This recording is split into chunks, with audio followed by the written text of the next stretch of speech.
Достор, көбүңүздөр айтурган менен Чора деп жазып атасыздар. Мен Чора эмес, Ильяс деп билемин. Ооба, таттуу түгөйлөр бүгүн биздин үйдө конокто. Кош келипсиңер. Эми мынакей мындай аралашып, анан кийин билгизбей мен дагы влог тартайын деп атам, бирок к сожалению, бирок сонун влог болчу да аны архивге катып коер, кийин чыгарабыз. Игілік дастархандон сіздерге салам. Біраздан кейін кесе башталат биздин үйдө. Бишкектен буйруса энчиде эми уулуңуз менен келиниңиз менен кошо келиңиз, келип биздин үйдөн да келип чай ичип кетиңиз, конок болуп кетиңиз. Сизди да интернет аркылуу көрүп, билип, таанып калдык. Таанышууну жакындаган майрамында энеңди куттуктап атсаң, сенин жаныңда болсоң, бул эң чоң бакыт деп ойлойм. Анан аз да болсо, ушул белек алып коюп, өзүң тандап, атайын барып, кийгизгенин ачып берип коебуз. Армансыз бул жашоодон өтөт кодем. Ай жаркыны сени сүйүп сага жеткен. Мындарды утабасыздар. Буюрса Кудайга шүгүр жакшы. Алинканын гипстин тупунулду жагында гипсин чечип буттары жеңилдеп, азыр жакшы отуруп калды. Көп басканга болбойт, бирок үйдө кошо биз менен отургучтарга отуруп тамактанып атканы сүйүндүрөт. Сиздерге рахмат, каалоо тилектериңиздерге, дуаңыздарга. Элима болсо чөntөн баштап басып калды үйдө. Келип жаныма отуруп кетип, сиздер байкагандай стористерде жанымда эле жүрөт. Бүгүн да бүрүс айыма туруп, колдоруп, жакшы иштеп, биз менен бир дастарханга отуруп, чай ичти. Бүгүн ушунчалык сонун күн болду. Ошол юбилеем менен столду тегеректеп, чогуу баардыгы столдун үстүндө чай ичип, тамак ичкенибиз бул чоң биз үчүн мындай кубаныч болуп атат. Анткени кыйналып турган учурда дал ушул күндөрдү эңсеп, ушул нерселерди Кудайдан тилегем. Чоң рахмат, баарыңыздар жакшы каалоо тилек жазып атасыздар. Баарыңыздарга ыраазычылык билдирип, эч бирөөңүздөргө мына ушундай сыноомундай каалабайт элем. Эми сыноо ар кандай келет экен. Сыноо болсо дагы жеңилинен болсун. Азыр мен сиздерге суроолорго жооп берейин деген, бирок суроолордун баардыгы эле каалоо тилек болуп атат. Үч кызыңа, момаңа салам дейт. Кудайым сиздерге шифасын берсин дейт. Чоң рахмат. Анан запростор жөнөтүп аткан экен, түз эфирге кошо киребиз деп. Эгерде мен менен азыр эфирди чогуу өткөрсөңүздөр, эмне жөнүндө сүйлөшөбүз? Ошону эфирге чакырам. Шарттары жөп-жөнөкөй эле. Сиздин аккаунтуңузда сүрөт болуш керек, сиз реалдуу инсан экениңизди көрүшүбүз керек. Анан подписка бөлүмүндө баардык спонсорлорго катталып коесуз. Анан Кудайым буйруп калса, канчанчы число менен, цифра менен сиз катталган болсоңуз, ушул номерге токтоп калсак, демек сиз жеңүүчү болосуз. Курбу кыздын абалы кандай дейт. Кырсык ошол мындай уктабай сүйлөшүп келе жаткан маалда болуп калды. Анын ар бир моментин, ар бир секундасын бүгүнкү күнгө чейин унута албай жатам. Көз алдымда балким машинаны өзүм айдап бир нече убакыттан кийин чыгышы мүмкүн, бирок бирөөнүн жанына такыр отура албай калдым. Коркуп калдым бирөөгө рулду бергенде. Себеби эч нерсе кыла албай калат экенсиң ошол айдоочунун жанында отурганда.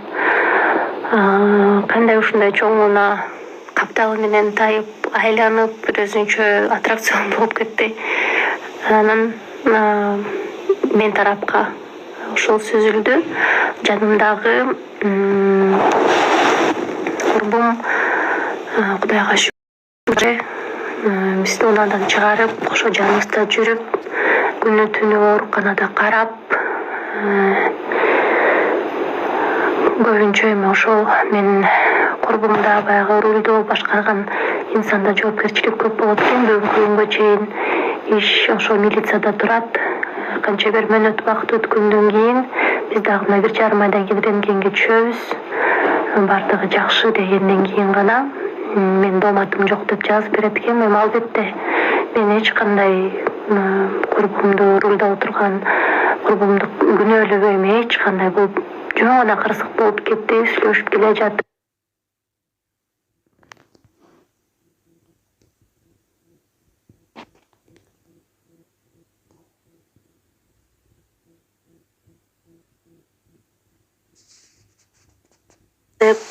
Да эле келат курбумдуку эмес. Мээрим Давлетованыкы болчу. Ал узак жолго айдай албайм дегенинен ошол Асель айдаган. Мээрим дагы жакшы, Кудайга шүгүр, баласы дагы жакшы. Аллах таалам ошол кырсыктан сактасын баарыбызды. Ошол суроосуздарды аябай мындай кызыктырып жаткан экен. Ошону көп сурадыңыздар, жооп алдыңыздар болуш керек.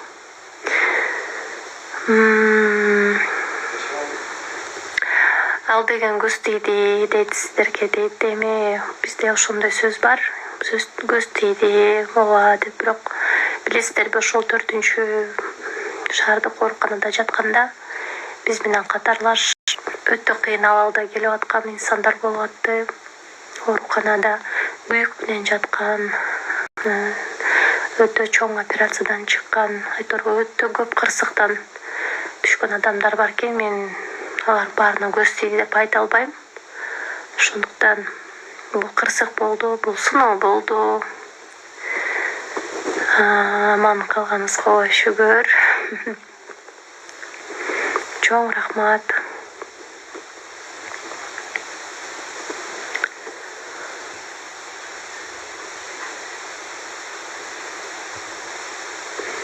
Кайсы досуңузга нааразы болуп жаздыңыз эле, дейт.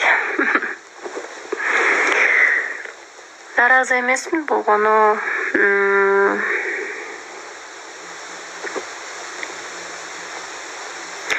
Мен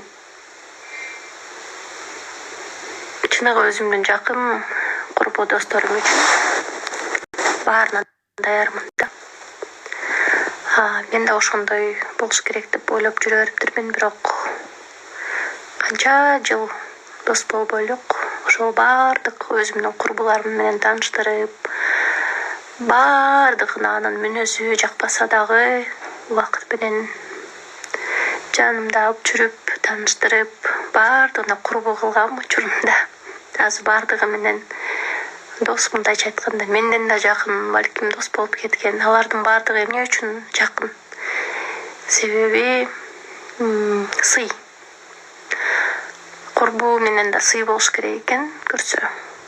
Кыйналып аткан учурунда болгон нерсеңди берип, сураган нерсесин баарын жасап, көңүлүнө карасаң, кийин кайра ошол нерсени милдет кылып атасыңбы деген себеп же бирнеке болсо эле баягы эми күндөгү жакшы эле оорутту.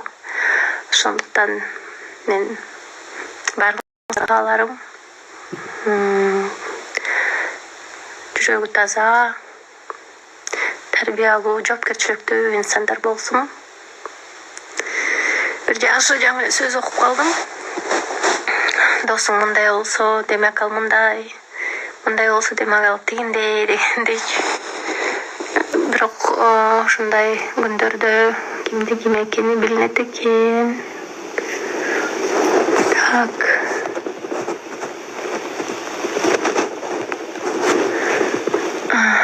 Жана силерге сторис чыгарды, көрдүңүзбү дейт го. Ким сторис чыгарды? Сторисин окубай эле, көрбөй элемин. Себеби гиф болуп атат. Гиф болгондуктан мен баардыгына отписаться кылып убактуу бир гана гифтин баракчасынан жазылгам. Андан кийин эч кимдин сторисин көрбөй алып жатам. Эгерде бирөө жарымдын стористерин көрүп мен жөнүндө болсо маалыматты кааласаңыздар бериңиздер, бирок бербей эле койгонуңуздар жакшы болот деп ойлойм. Анткени мен бир башкача мындай ой жүгүртүү менен жаңы анжелика болуп башкача бир жашап атам десем болот. Менде азыр эч кандай мындай ой жок. Бирөө мен жөнүндө эмне деп ойлоп атат, ал менин жөнүндө